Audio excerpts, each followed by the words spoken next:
Ayan mga ka-fishing, oh. Napakalaki po ng alon dito.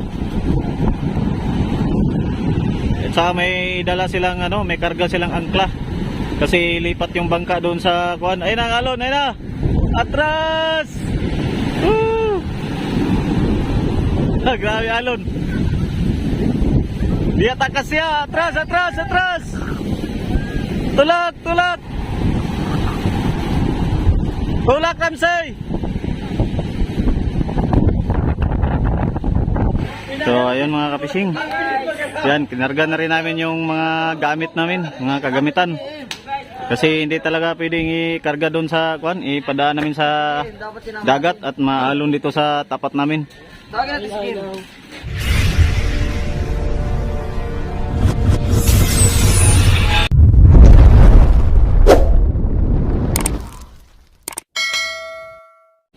Hello, good morning mga ka-fishing. Welcome back to my channel. Panibagong araw, panibagong vlog na naman tayo. So, ngayon nga pala ay ito yung continue ng ating paggawa ng sirisan mga ka-fishing. Kasi marami pa tayong ayusin sa ating service. Dito pala ako ngayon banda sa playa. So, tingnan muna natin kung anong sitwasyon dito sa dagat namin ngayon mga ka-fishing. So, ayan po. Yan po yung mga gamit na yan ay yan yung mga gamit namin sa bangka. Ayan po, may timbangan, may mga container. Yan kasi bagong gawa pa kasi yung bangka namin, kaya wala pang kuan, hindi pa naayos yung mga kagamitan. Yan. May mga trapal, sako, may banyera din. So ayan mga ka-fishing. Tapos yung kinarga na namin to kanina ay hindi lang natapos namin pagkarga. Gawa ng napakalakas po talaga ng alon, ay parang malulubog po yung aming service. So ayan mga fishing, oh. Ang daming mga kabataan dito sa playa ngayon. Ngayon lang kasi medyo siya, parang lumabas yung araw. Kasi nung mga nakarang araw talaga puro ulan po yung naranasan namin dito. Tapos yung alon dito sa tabi ng playa ay napakalaki ng alon, kaya wala po talaga makalaot na bangka. So ayan po yung bangka namin yun, nasa laot pa. Ayan. So ngayon pag humina po ng kaunti ito, kakarga na namin itong mga gamit namin. Yan po yung aming angkla. Yan, aming pamundo namin yan. Ayan, may mga makina pa, may mga kung ano pang mga gamit namin sa bangka mga ka-fishing. So balik tayo doon sa sirisan.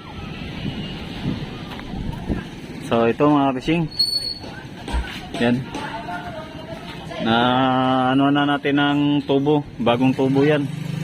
Kailangan na natin to itali. Tatalian po natin dito ng nylon. Diyan, bali 3 tali po yan. At saka yun din yung sa huli, oh. Pag natali na po natin tong tubo, ikabit na natin tong ating palangoy, yung ating kawayan.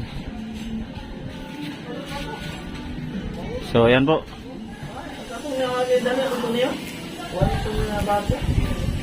Diretso lang ang pagbaluktot na yun, oh, dito. Ha? Diretso lang. Kani nga pagbaluktot dito, baluktot dito ganun. Buwa ko yung para lang. Ito, may diretso lang. Oo. 150 ang pala, 150 at 300 ang pala.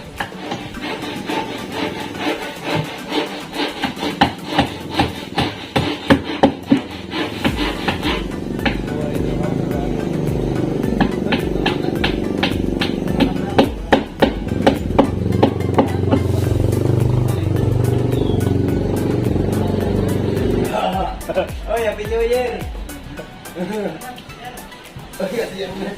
Siya ang may ibang ita. Ano pala akala ko rin huwag na kaya ito na yung nanta. Yung mga fishing, yan, natali na natin yan. Tapos ito, natali na rin natin.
So yung mga kabising, nandito na yung aming krudo. Dumating na.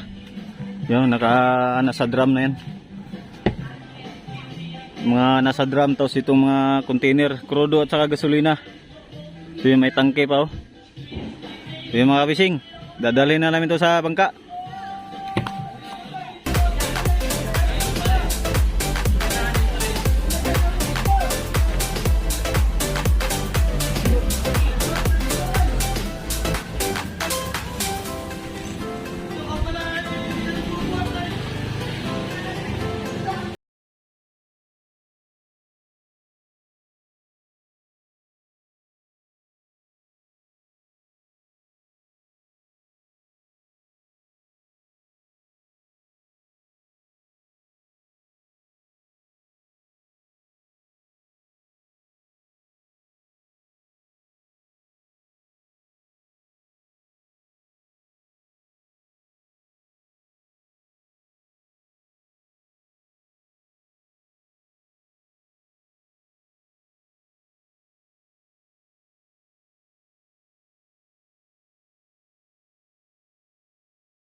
Ay, ikaw muna. Dahil ikaw pala nandiyan ay.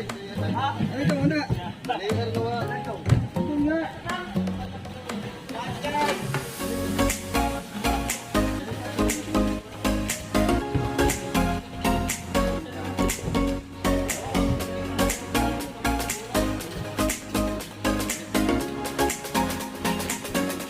So ayun mga kapising. Yan, kinarga na rin namin yung mga gamit namin, mga kagamitan. Kasi hindi talaga pwedeng ikarga doon sa kuan, ipadaan namin sa dagat at maalon yung kuan, maalon dito sa tapat namin. Yan So yan po mga kabising, ang krudo namin dito ngayon ay nasa mga 80 container. Tapos kasama na po yung nasa drum. Tapos yung yung gasolina naman namin ay nasa 28 container naman. So ayan po, yan pong baon namin na krudo at saka gasolina. Kasi 6 na series lang naman kami, 6 lang na service. Hindi na siguro maubos yan, 28 container. So ayun mga kabising.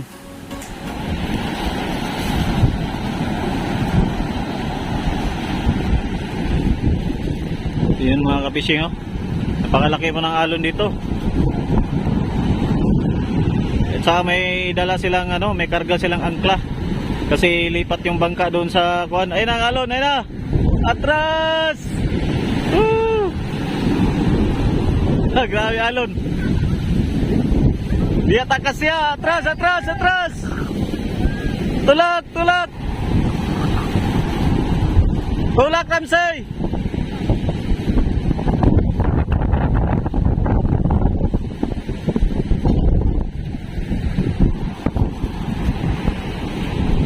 Yan mga kapis nyo.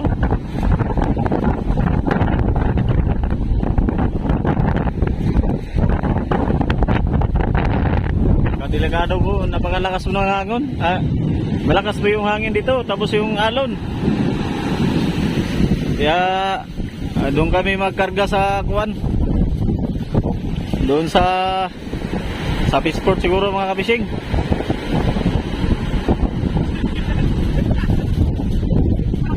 Ano na iwan? Chinilas.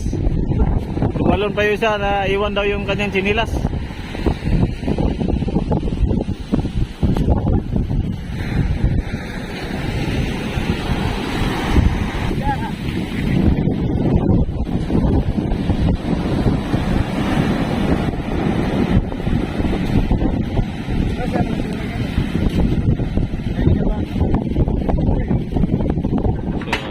kapishing. Wala yung fishport ng Binahican. So yan po. Kaya dito namin pinarada yung bangka kasi masyado pong maalon doon sa tapat namin, yung sa Rosas.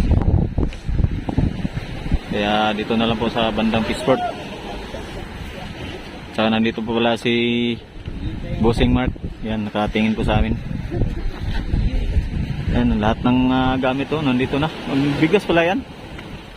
Bigas, mga tangke, mga container, 80 container na krudo, tapos ay may drum pa pala, ano, drum, 4 na drum na krudo din yan mga kabising. Tapos ang gasolina ay 28 container. Ayan.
Ayan mga fishing, pag naikarga na dyan sa service namin, yung aming serisan, ay hatid dyan doon sa mother namin.